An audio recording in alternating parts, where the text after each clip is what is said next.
Good morning all of you. I hope you all are fit and fine.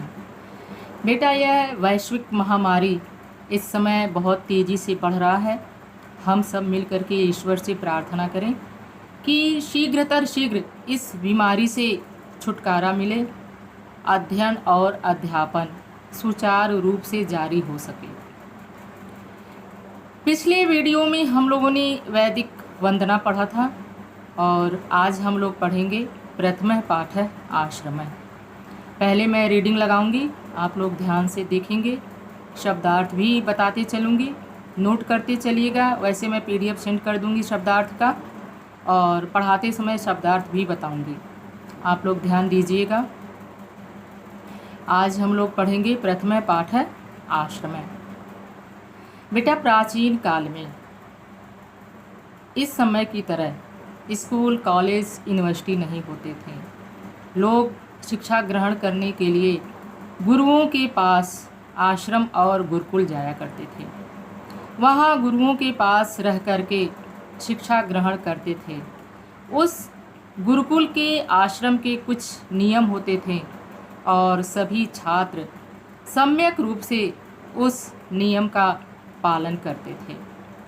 तो आज हम लोग पढ़ेंगे प्रथम पाठ आश्रम। मैं पहले रीडिंग लगा रही हूँ, आप लोग ध्यान से देखिएगा और फिर इसके बाद हिंदी में अनुवाद बताऊंगी, उसे समझिएगा। ध्यान से पढ़ेंगे बेटा तो चैप्टर बिल्कुल इजी है, अच्छी तरह समझ में आ जाएगा। तो मैं रीडिंग लगा रही हूँ, आप लोग ध्यान दीजिए। अस्माकं प्रदेशस्य सीतापुर जनपदे नैमिषारण्यं प्राचीनं तीर्थम स्थलम् अस्ति। तत्र एकस्मिन् आश्रमे ऋषयः मुनयः गुरवः कवयः छात्राश्च निवसन्ति स्म। आश्रमस्य विशाले परिसरे अश्वत्थ, वट, निम्बाशोक वृक्षाणां गहना छाया भवति स्म। तत्र फलशालिनः आम्रमल्कः, पनसः, पेरुवृक्षाः अपि विपुलाः आसन्। एव वृक्षैः तत्र पर्यावरणं शुद्धम् आसीत्, येन शीतला वायः मन्दं मन्दं वहति स्म। काले काले च मेघः वर्षति स्म। मैं शब्दार्थ बता दे रही हूँ, आप लोग ध्यान दीजिएगा।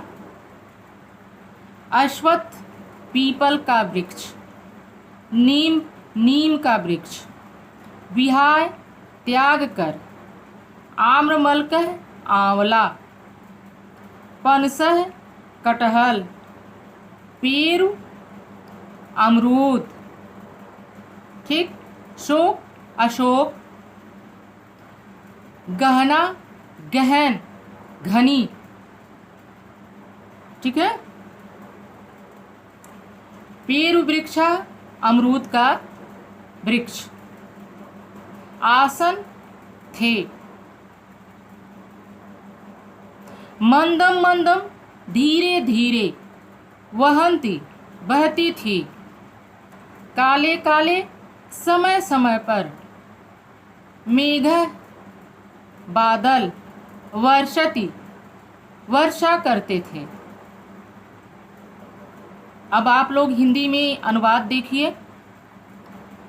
अस्माकं प्रदेशस्य हमारे प्रदेश के, सीतापुर जनपदे सीतापुर जनपद में, नैमिषारण्यम नैमिषारण्य प्राचीनम तीर्थ स्थलम अस्ति।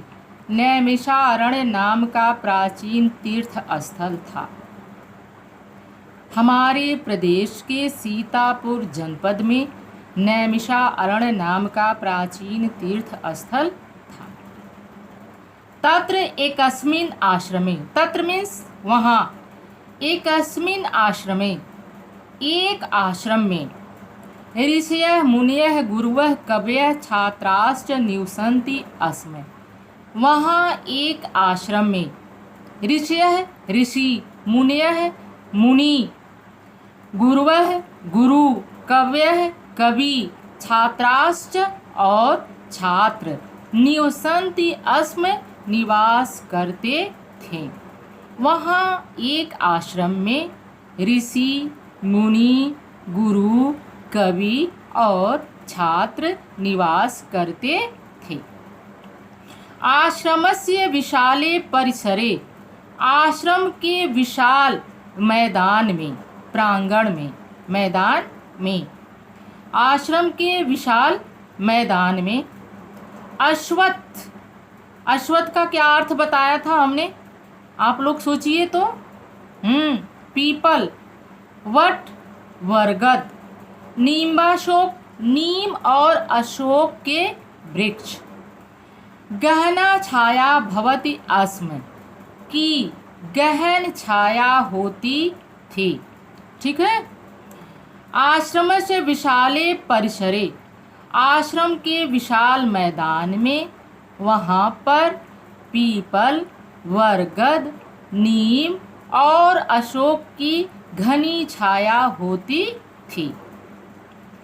तत्र फलशालिनः, तत्र मीन्स वहाँ, फलशालिनः फल देने वाले, आम्रमल्कः आंवला, वहाँ फल देने वाला कौन सा वृक्ष था, आम्रमल्कः आंवला, पनसः कटहल, पेरु वृक्षा अमरूद, पेरु वृक्षा अमरूद, अपि भी विपुलाः आसन, विपुला मीन्स बहुत अधिक, आसन मीन्स थे, वहाँ फल देने वाले, वहाँ फल देने वाले क्या क्या थे, आम्रमल्कः आंवला, कटहल, अमरूद, पेरु वृक्षा अमरूद, अपि विपुलाः आसन बहुत अधिक थे, वहाँ फल देने वाले आंवला, कटहल, अमरूद बहुत अधिक थे।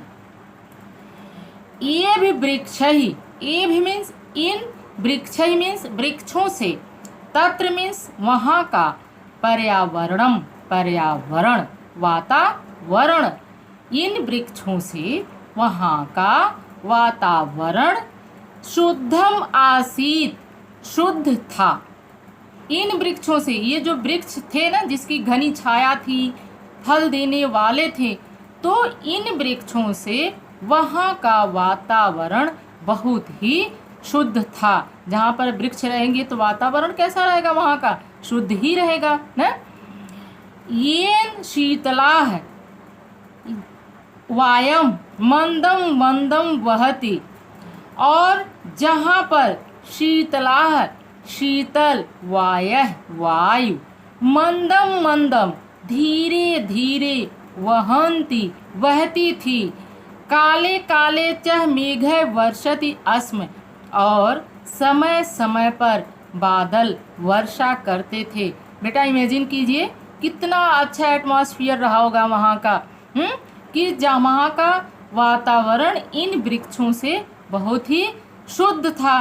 येन शीतलाः वायः, और जहाँ की शीतल, शीतल मतलब ठंडी वायु, मंदम मंदम धीरे धीरे बहती थी, और काले काले चह मेघ वर्षति अस्म, और समय समय पर, काले काले, काले काले का अर्थ मैंने क्या बताया था, समय समय पर न, और समय समय पर बादल क्या करते थे, वर्षा करते थे।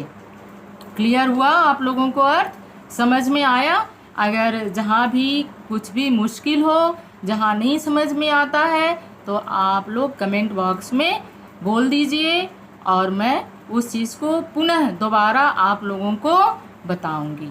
ठीक है। वैसे बेटा आप लोग ध्यान देंगे तो मुश्किल नहीं है, बहुत इजी चैप्टर। अभी 6 to 8 में तो ही संस्कृत बहुत इजी है, आगे जब पढ़ेंगे तो थोड़ा सा आप लोगों को मुश्किल मिलेगा, लेकिन बहुत इजी चैप्टर है। आप लोग ध्यान देंगे तो अच्छी तरह समझ में आ जाएगा। ठीक है। एक बार मैं फिर से इस